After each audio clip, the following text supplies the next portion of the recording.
I'm going out shooting with my Canon 1DS Mark II with 3 cheap Canon EF lenses, sub $300 lenses, US.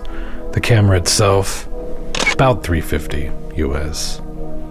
All in, I guess it's a little over $1,000. Funny, it seemed inexpensive until I added it up just now. Is that trash inside of my battery haul? Just noticed that. I had very recently put together a cheap 5-lens strategy for Canon EF bodies. But I'm down 2 lenses. One got returned, 28mm, which I'll probably eventually replace. And one, which I've owned for a long time, 85mm, needs repairs.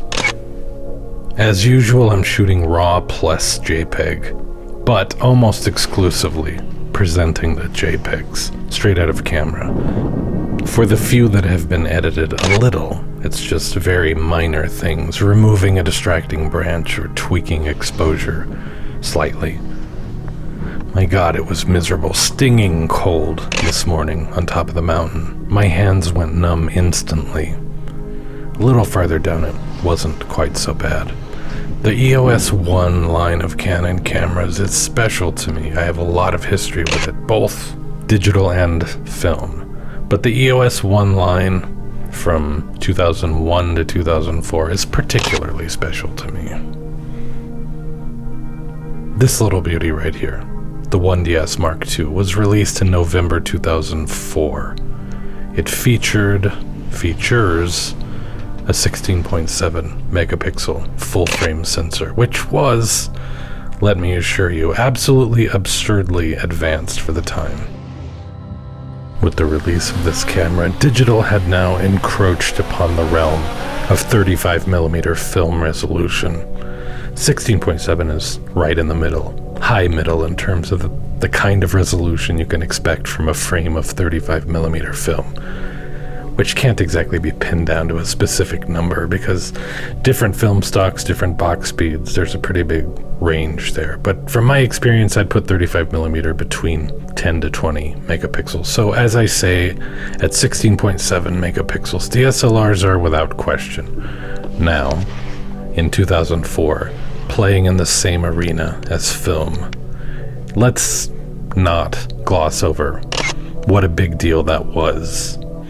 And as a result, if you want to have fun shooting on this old camera from 2004, if you enjoy that sort of thing, shooting old camera gear, in this case you give up absolutely nothing in terms of image quality.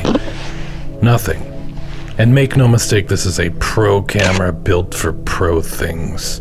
A big, heavy, solid, probably surprisingly so, camera, if you've never held one. Can you shoot professional jobs with it today? You bet. Can you also fend off a dinosaur attack with it? Quite possibly. It's undeniably engineered and built to last. How can I say that with such certainty? Well, because it has. How can I demonstrate, though, this feeling that I have that shooting old gear need not be viewed as a downgrade? How can I share my passion? I love this stuff. To me, it's an experiential upgrade. That's why I shoot old gear, because it makes me happy. Helps me to find a deliberate pace. Helps me to strip away the noise. But sometimes in order to be happy and deliberate and noise-free, yes. Okay, yes, in the strictest sense, you're going to experience some kind of a downgrade with image quality.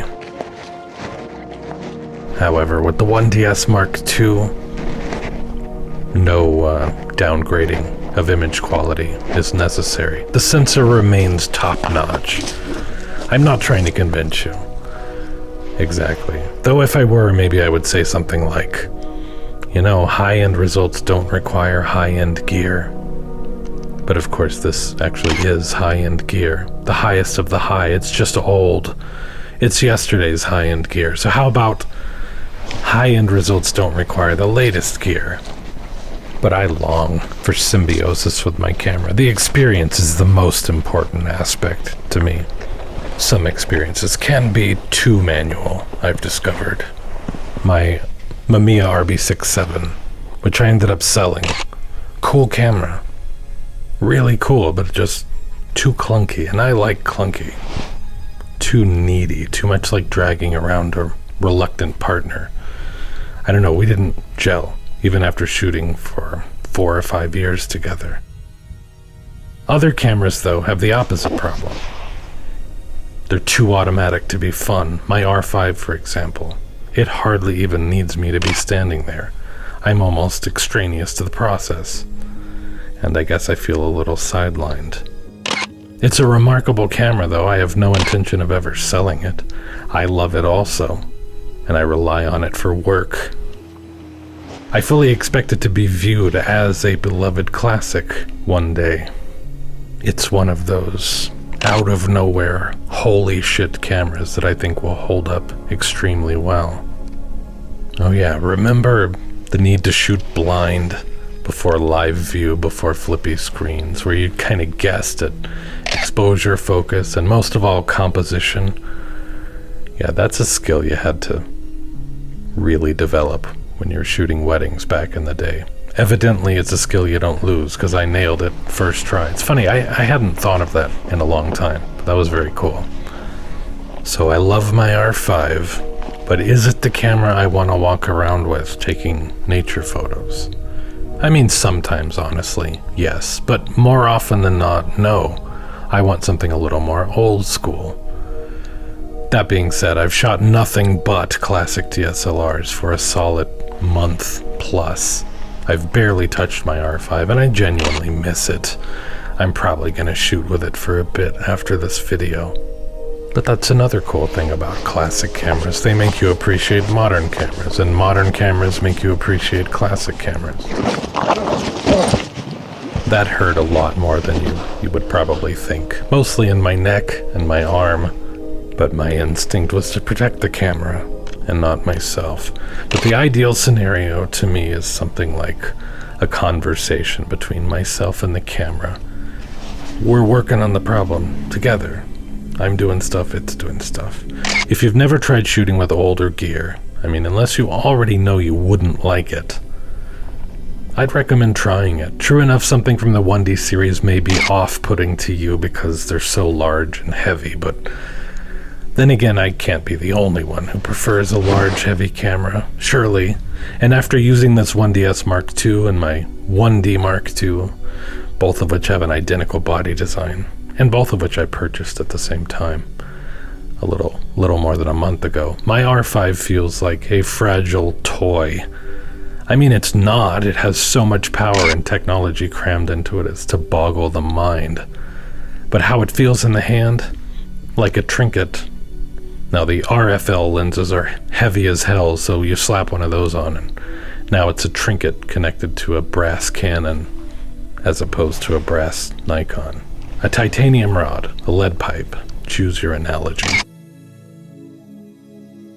Part of the fun of shooting old gear is knowing that I don't need the latest gear to do my thing.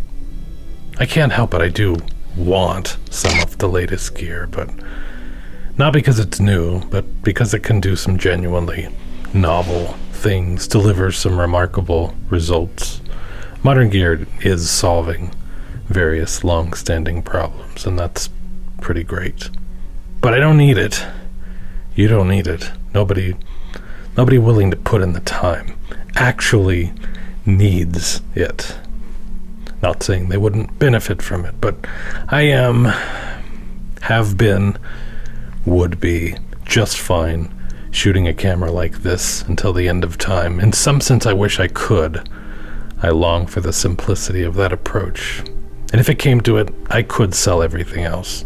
Just keep this camera body, a couple of lenses, and I'd be fine, content. And if I were just getting into photography today, even more so. And were that the case, I would hope there would be someone to pass on this kind of advice. It would be the correct advice for me. But this camera was a statement, I think, back in the day. It was Canon directly addressing film photographers, showing them that digital had arrived. It wasn't a cautious upgrade.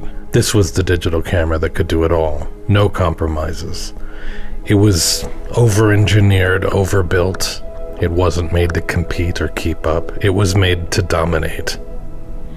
One would hope that every uber-expensive camera be this forward-thinking, but that's just not the reality, sadly. With Canon digital cameras, I feel like they've only had a handful of camera models this technology pushing out of nowhere. Incredible for the time.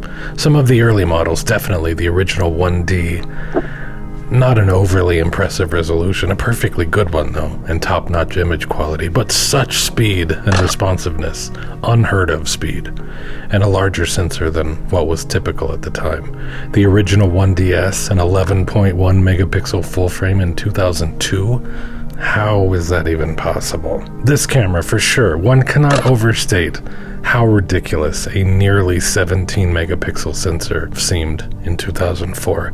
The 5D Mark II, definitely a really mind-blowing camera at the time. An awesome stills camera. And oh, by the way, we've also thrown in this incredible cinema camera at no extra charge. You're welcome. And the R5, just wow, they really packed everything imaginable in there, everything you could possibly need for the next decade plus. At least that's my take. And besides those, there are great Canon cameras, many, no doubt. The 5D is a very popular one. I had planned to talk more about the 5D, but there isn't time. But yes, it's a great camera, no doubt. And it brought the cost of full frame down significantly, made it more accessible. But the 1DS got there first, and the 1DS Mark II shares a very similar color profile to the 5D, at least in my opinion. But you know what, the 5DS and SR, let me not forget those. What a massive leap in resolution that was. So add that to the list, definitely. If the 1DS Mark II, this camera, was full-frame DSLR catching up to 35mm film, the 5DS and SR, that was full-frame completely shattering that barrier and entering into medium format territory. But the 1DS Mark II, to me, sure, it's about nostalgia, I'll admit it. I have a preference, a bias toward this entire line of cameras, but it's also about finding a tool that feels deliberate and purposeful, an experience akin to shooting film, but without the hassle of film. God, the design of this camera is just outstanding. And I would never feel comfortable leaving my R5 in the car, but this one I will, no problem. It's freeing in that way. And despite the weather sealing, I would really prefer not to have my R5 out in the rain, though I have on occasion. This camera is made for harsh conditions. Now, I don't really have a proper weather-sealed lens for this camera anymore. I'm shooting all cheap lenses, so on second thought, maybe not. But you know, it sounded good. Shooting on something different than what is currently popular is never a bad move. But the R5 is just so good, so easy, that sometimes I feel like I'm cheating. But with the 1DS Mark II, any older DSLR, I guess, every shot feels earned. It reminds me of why I fell in love with photography in the first place. Which might sound like a cliche, but I genuinely mean that. I feel something profoundly different with the 1DS Mark II in my hands. And that's why I'm drawn to these classic DSLRs. And that's why I'm drawn to this specific classic DSLR. I suppose it's become my ultimate favorite. Though that could change. I'm always willing to change my mind in the presence of better data. And very likely, one of these days soon, I'll do some proper side-by-side comparisons.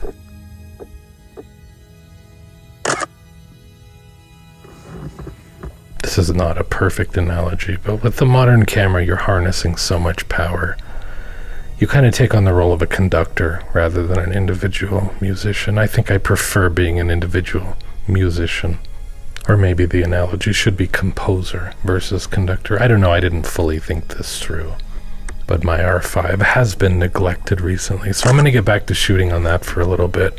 But then I want to spend a week shooting the 5D Mark II refamiliarize myself with it, and then do some proper side-by-side comparisons, see which one emerges victorious. But until then, I'm choosing sides, perhaps prematurely, but this is my honest feeling.